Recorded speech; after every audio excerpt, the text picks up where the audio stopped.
शास्त्र के साथ आत्मरक्षा। गिरीश संस्कृत विद्यालय में छात्रों को मिला जूडो कराटे का प्रशिक्षण। खबर यूपी के आजमगढ़ से है, जहां विकासखंड ठेकमा के श्री धर्म संघ गिरीश संस्कृत उच्चतर माध्यमिक विद्यालय जिदोंगपुर में शास्त्र की शिक्षा ग्रहण करने वाले छात्रों को आत्मरक्षा के लिए जूडो कराटे का प्रशिक्षण दिया गया। यह विद्यालय उत्तर प्रदेश के साथ साथ अन्य राज्यों के छात्रों को भी गुरुकुल पद्धति से संस्कृत और शास्त्र की शिक्षा प्रदान करता है। विद्यालय में छात्रों के खाने पीने और रहने की व्यवस्था प्रबंधक और प्रधानाचार्य के साथ साथ जन सहयोग से की जाती है। विद्यालय प्रबंधक ब्रिजेश नंदन पांडेय का मानना है कि शास्त्र के साथ साथ आत्मरक्षा का प्रशिक्षण भी बच्चों के लिए आवश्यक है, ताकि वे संकट के समय अपनी और दूसरों की रक्षा कर सकें। प्रधानाचार्य सूर्य नारायण पाठक ने कहा कि वर्तमान समय में धर्म के विरोध में अधर्मी भी पैदा होते हैं, इसलिए शास्त्र के ज्ञाताओं को बिना शस्त्र के आत्मरक्षा के लिए प्रशिक्षित करना आवश्यक है।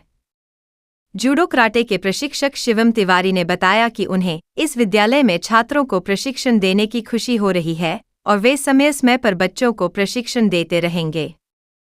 इस अवसर पर विष्णु दत्त पाठक, राहुल देव पाठक, ऋषिकेश उपाध्याय, प्रियंका पाठक, अंग्रेजी प्रवक्ता सहित सैकड़ों छात्र मौजूद रहे। आगे आप वीडियो में दीपक भारती से ब्रिजेश नंदन पांडेय, प्रबंधक, सूर्य नारायण पाठक, प्रधानाचार्य, शिवम तिवारी, जूडो कराटे प्रशिक्षक की बातचीत देख पाएंगे। सब लोग करेगा हाथ में ना? ठीक है? हाथ आगे करिए। जब मैं वन बोलूंगा तो कौन सा हाथ आगे आएगा? बायां वाला। और दाहिना कहाँ जाएगा? चलिए, 1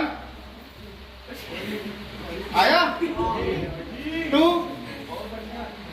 3 4 5 6 7 8 9 10।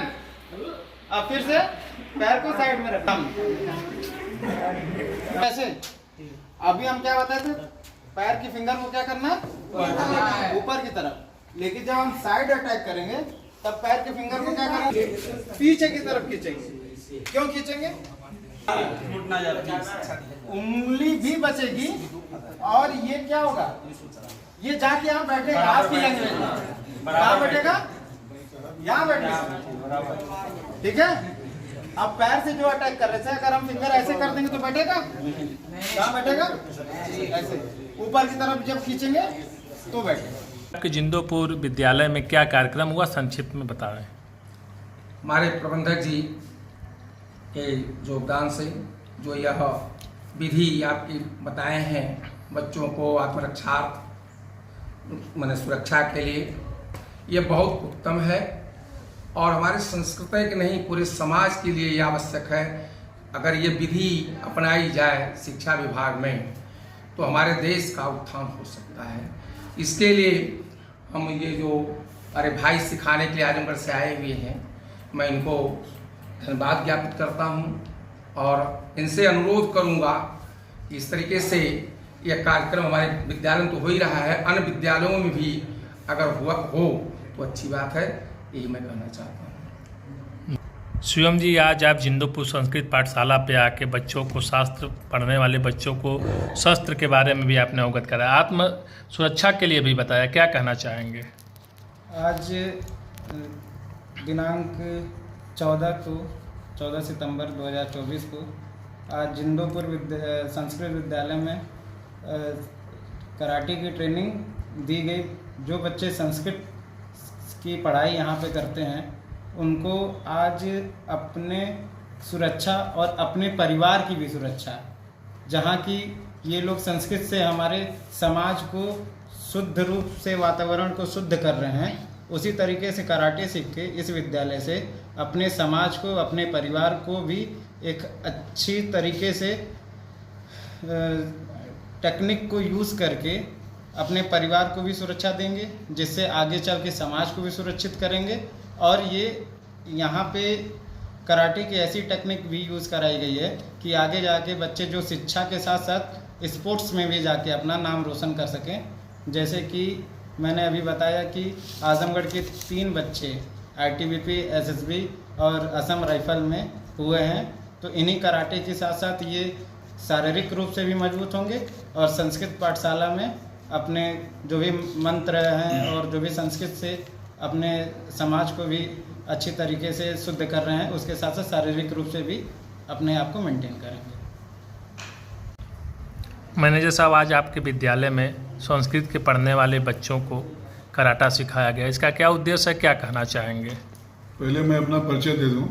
ब्रजेश नंदन पांडे, वर्तमान श्री धर्म संघ गिरीश संस्कृत विद्यालय के प्रबंधक हैं। हमारे बगल में विद्यालय के प्रधानाचार्य सूर्य नारायण पाठक हैं और ये karate specialist champion Shivam Tiwari हैं। आज यह मुख्य उद्देश्य था कि संस्कृत विद्यालयों में भी छात्रों की आत्मरक्षा शिक्षा दिया जाए।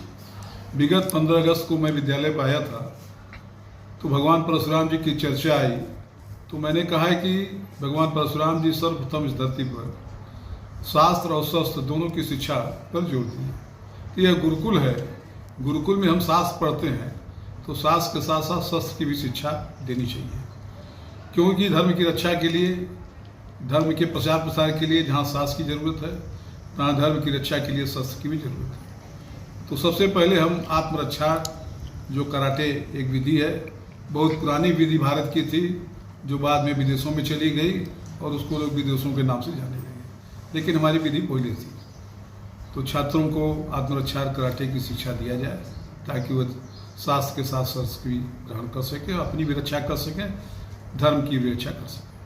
मैनेजर साहब, हमने देखा कि आजमगढ़, मऊ, बलिया, जौनपुर में तमाम संस्कृत विद्यालय, लेकिन आपके यहाँ रह के बच्चे ज़्यादातर अध्ययन करते हैं, शिक्षा ग्रहण करते हैं। पूरे आजमगढ़ जनपद में जहाँ जाते हैं एक स्वर में वैदिक मंत्रों का उच्चारण करते हैं, इसके पीछे क्या है राज? हमारे यहाँ जो विद्यालय है यह लगभग 100 साल से ऊपर हो गया।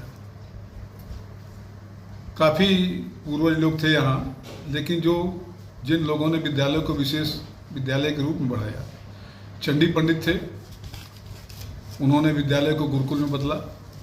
उसके बाद उनके पौत्र हुए, उनके पुत्र तो बनारस हथियाराम कर्ण घंटा विद्यालय में महाप्रबंधक थे, महाप्रधानाचार्य थे, तो वो तो समय नहीं पाए। यह सूर्य नारायण पाठक जब से इस विद्यालय में आए हैं प्रधानाचार्य के रूप में, विद्यालय के भवन बनवाने में या अन्य शिक्षण व्यवस्था को सुधारने में इनका विशेष योगदान रहा है। और हम लोग ये चाहते हैं कि विद्यालय में ज़्यादा से ज़्यादा छात्र हैं। आज लगभग 80 छात्र गुरुकुल की तरह विद्यालय में रहकर शिक्षा ग्रहण करते हैं। इनके खाना पीना रहने की व्यवस्था जन सहयोग से विद्यालय की तरफ से होता है। जो छात्र अपने से स्वयं अपनी व्यवस्था कर सकते हैं, बाकी सबकी व्यवस्था विद्यालय की तरफ से जन सहयोग से होता है। और बच्चे प्रतिदिन आते जाते हैं विद्यालय में? 80 छात्र लगभग विद्यालय में रहते हैं। मुखिया लगभग 25-30 छात्र जो है अगल बगल के गांवों से रहते हैं, जो हम प्रतिदिन आते हैं शिक्षा करते हैं। संस्कृत का कार्यक्रम होता है तो हमारे विद्यालय के छात्र जाते हैं।